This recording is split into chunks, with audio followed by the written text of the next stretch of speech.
I think he's been trying a little bit too hard the last few games, just trying to make threes and get to this record. It'll be a relief for him, I think, and for our team when he does break it.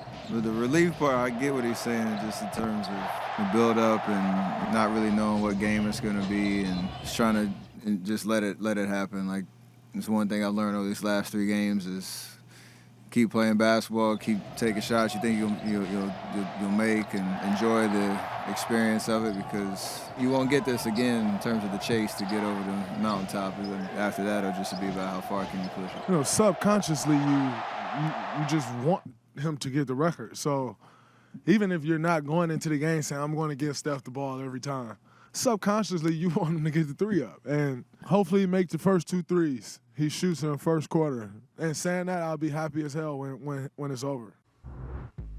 So Steph had a tough time when defended by Malcolm Brogdon. He made just 3 of 12 attempts against him, and he was also cold on catch-and-shoot opportunities and on uncontested threes. Still, he just needs 2 more tonight, just 2 more, and then the chase may be over. A lot to get into with Steph, right? So let's start with JJ and Richard. Hi, JJ. Richard, we just heard Draymond say he can't wait for this chase to be over, and you played with Steph. How much do you think this is weighing on him? Well, I think all you have to do is go back to, I think it was probably about 10 days, 2 weeks ago, and they asked him what this record would mean to him, and immediately said, hey, look, you're going to get me emotional. Like, to me, that was a big sign. That was a big indication of, hey, this means so much to him that at this point in time, he might be pressing. Did it help with all the media and all the, hey, can he break Clay's record in the process of doing it? I think this is weighing on him a little bit. It's weighing on their team a little bit, not in a bad way, but they wanted, he wanted. So I'm glad that this is starting to come to an end, and what a great place for it to come to an end. What do you think, JJ? Yeah, I think Steph is at his best when he's in that flow state, and you haven't seen the joy.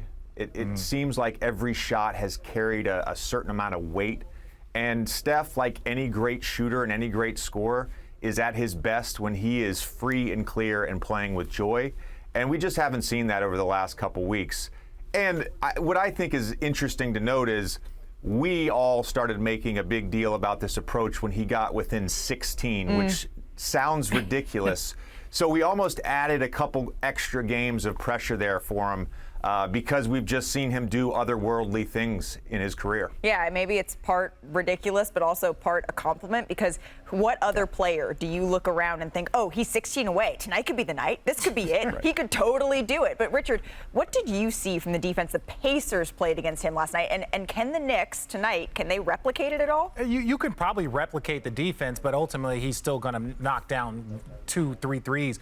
I think the one thing that I noticed, and over the last few games, whether it was Matisse Thybulle in Philly, like, look, these are prideful guys. They don't want to be a part of history that will be shown forever and for the next few weeks and for the next 30 years. They don't want to be the guy guarding the individual, like, while he breaks this record. So, look, unfortunately, this is going to fall on the Knicks, and they can play good defense, but everyone in the game knows that you can play the best otherworldly defense on Steph, and he can still make 10 threes in this night. So this is less about the defense and more about him and his team maybe pressing a little bit. Well, Richard, we do have a record breaker in our midst, and heaven knows it ain't you. So, JJ, on February 15, 2006, you hit your 414th collegiate three, breaking Curtis Staples' all-time NCAA record. And I know that's not exactly the same, but did you feel pressure as you were sort of closing in on it, getting there, getting closer?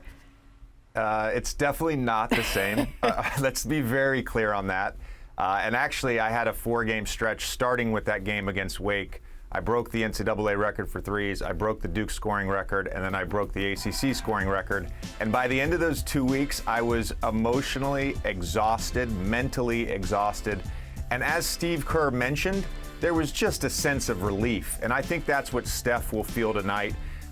You want to focus on playing winning basketball and going out and trying to kill your opponent. And what Steph has had to focus on for the last 2 weeks is this record. And I know it's important to him, but I'm sure he'll be glad when it's over. Well, if you were feeling that way at the collegiate level, I can only imagine at the NBA level, right? So next up for Steph, the Knicks. So let's now go to Madison Square Garden. I want to bring in our Warriors reporter, Nick Friedel. Hi, Nick. You made it to Madison Square Garden. I can see you're outside of it right now. But did the Warriors make it there? Malika, they're here. They're ready. There are plenty of Warriors staffers who are kind of laughing at the absurdity because after last night, they thought they were going to get out of there after a little bit of a plane delay. They were walking around the arena in Indianapolis. Steph had a popcorn box with him. Everybody was calm, and then they got the word they had to spend the night again. They took a flight out around 10 a.m. That got delayed a little bit, but they're here, and they're confident that the adrenaline of the moment and of this pending record is going to carry them through the night. Well, and delays tend to work out for Steph Curry at Madison Square Garden because the last time when he had 54, he was supposed to take the second bus. I read this from Ben Cohen at the Wall Street Journal. He was supposed to take the second bus. He ended up taking the third bus. He was late. It threw off his routine, and we ended up with 54. So tonight, Steph is 2 away, and at a place he's had a lot of success, like I just mentioned, that 54 points. What did he say last night about possibly breaking the record at Madison Square Garden? Malika, if he couldn't do it in the Bay, this place was at the top of the list. He was beaming last night, especially after he was told that Reggie Miller will be on the call for Turner. So this is a place where he's already made a lot of special memories, and this is the place he expects to make another one tonight. Had some fun nights in that building, and it's hard not to because it's the Garden and just the whole legacy of that building, how iconic it is, and how many cool things have happened in that building. How well they're playing or what the situation is, no matter what time of year, it's always just an electric atmosphere, and tomorrow will be just like that. Malika, I walked out of the press conference room with Steve Kerr, and I said, how do you think he'll respond? And he kind of laughed. He looks at me and he goes, this place, it's the Mecca. Steph will be ready, and I expect him to get it done tonight. Hey, if you can make it there, you can make it anywhere, Nick. And New York looks pretty good on you. I appreciate you joining me. Have some fun tonight, and I'm sure we're going to be talking again soon. Thank you for watching ESPN on YouTube. For live streaming sports and premium content, subscribe to ESPN+.